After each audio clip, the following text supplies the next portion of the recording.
Halo, jumpa lagi di JFA Channel, saluran YouTube nomor 1 auditor internal pemerintah Indonesia. Ini adalah video ke-18 dari proyek JFA Progressive Learning Series, yaitu Risk Management. Pada video kali ini kita akan membahas tentang cara memprioritaskan risiko. Nah, yang perlu Sobat Prokom ketahui bahwa tidak semua risiko itu sama pentingnya, sehingga kita perlu memprioritaskannya. Pertama, seberapa besar risiko itu. Nah, pada video sebelumnya, kita pernah membahas cara mengkuantifikasikan risiko dengan mempertimbangkan dimensi ketidakpastiannya serta dampaknya pada sasaran. Biasanya kita menyebutnya probabilitas dan dampak, meskipun ada istilah lain yang kadang digunakan, misalnya frekuensi atau peluang, lalu untuk dampak ada juga yang menyebutnya akibat atau konsekuensi. Tetapi kita menggunakan istilah probabilitas dan dampak untuk mewakili kedua dimensi tersebut. Dan jika probabilitas dan dampaknya dipadukan, maka akan menunjukkan seberapa besar resikonya. Nah, resiko-resiko yang besar harus diprioritaskan di atas resiko-resiko yang kecil. Tetapi ada hal lain yang perlu dipertimbangkan. Misalnya, jika kita mempunyai resiko besar, tetapi kemungkinan tidak akan terjadi dalam waktu setahun ke depan, dan kita mempunyai resiko sedang, tetapi kemungkinan bisa terjadi besok, maka kita harus memprioritaskan resiko yang akan terjadi besok.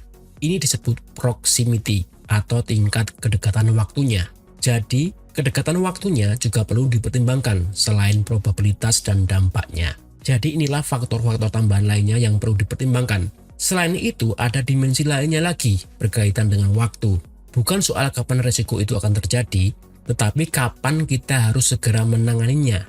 Jadi, mungkin saja resiko itu akan terjadi dalam setahun ke depan, tetapi kita harus bertindak mulai dari sekarang. Karena jika tidak dikelola sekarang, maka mungkin kita akan kehilangan peluangnya. Misalnya, kita harus segera membuat kesepakatan kontrak, atau harus bernegosiasi dengan para pemasok, atau kita harus membuat mekanisme regulasinya sekarang, supaya dapat mengantisipasi resikonya setahun ke depan. Atau mungkin ada resiko dengan ukuran yang sama, yang mungkin terjadi lebih dari setahun ke depan, tetapi kita masih bisa memikirkan responnya selama 6 bulan ke depan. Sehingga risiko yang bisa segera ditangani saat ini akan memiliki prioritas yang lebih tinggi. Ini disebut urgensi. Nah, jadi kita punya 4 aspek pemprioritasan risiko, yaitu probabilitas, dampak, proximity, dan urgensi.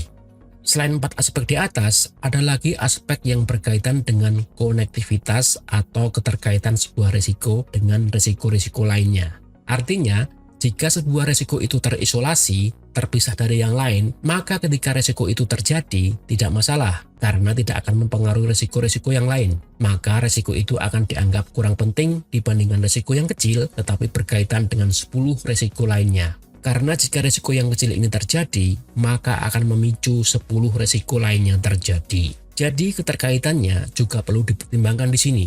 Lalu bagaimana dengan keterkelolaannya atau seberapa besar risiko itu dapat dikelola? Nah, sebagian risiko mudah ditangani, tidak akan terjadi selama 6 bulan ke depan. Kita masih bisa memikirkan cara menanganinya 6 bulan ke depan. Artinya proximitas dan urgensinya rendah, tapi risiko itu mudah ditangani. Tinggal mengambil keputusan langsung bisa diselesaikan dalam hitungan menit. Jadi sesuatu yang mudah ditangani memiliki tingkat keterkelolaan tinggi, sehingga harus diprioritaskan dibandingkan dengan risiko yang tingkat keterkelolaannya rendah, di mana akan sulit sekali menanganinya karena membutuhkan pemikiran dan perencanaan yang lebih matang. Oke, sampai di sini kita telah mengetahui pemprioritasan risiko meliputi probabilitas dan dampak, dan yang paling penting adalah seberapa besar risiko itu. Tetapi kita juga perlu mempertimbangkan faktor-faktor lainnya, sesuatu yang berkaitan dengan waktu, yaitu proximity dan urgensi, dan juga keterkaitannya serta keterkelolaannya.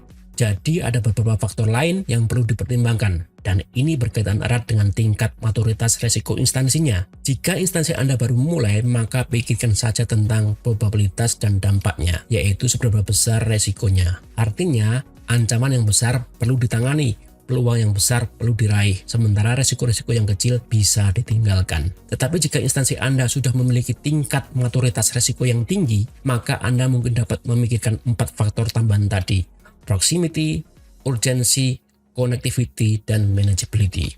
Oke, cukup sampai di sini dulu video kita kali ini. Sampai jumpa di video berikutnya. Jangan lupa klik like, subscribe, dan bunyikan loncengnya. Jayalah terus auditor internal pemerintah Indonesia. Salam Prokom.